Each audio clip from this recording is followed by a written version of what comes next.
আসসালামু আলাইকুম রহমতুল্লাহ। আজকে আমরা শিখব ভার্ব মানজারে দিয়ে কিভাবে বাক্য তৈরি করব। মানজারে মানে খাওয়া, এটা আমরা সকলেই জানি, তবে আমরা অনেকেই জানি না মূল ভার্ব ঠিক রেখে তার সাথে সময়, স্থান, মাধ্যম এগুলা যোগ করে বাক্য বড় করা যায়। মানজারে মানে খাওয়া, আর আমি খাই তাহলে বলবো ইও মানজো, ইও মানজো। আমি পাস্তা খাই, ইও মানজো লা পাস্তা, ইও মানজো লা পাস্তা।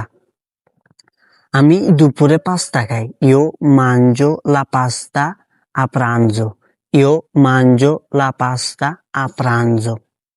আমি দুপুর 2টায় পাস্তা খাই, io mangio la pasta a pranzo alle 2, io mangio la pasta a pranzo alle 2. আমি প্রতিদিন দুপুর 2টায় পাস্তা খাই, io mangio la pasta ogni giorno a pranzo alle 2.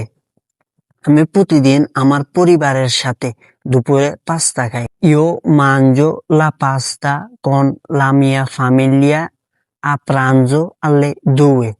Io mangio la pasta con la mia famiglia a pranzo alle 2. আমি বাসায় আমার পরিবারের সাথে প্রতিদিন দুপুর 2টায় পাস্তা খাই, তাহলে বলবো io mangio la pasta a casa con la mia famiglia a pranzo alle 2. Io mangio la pasta a casa con la mia famiglia a pranzo alle 2.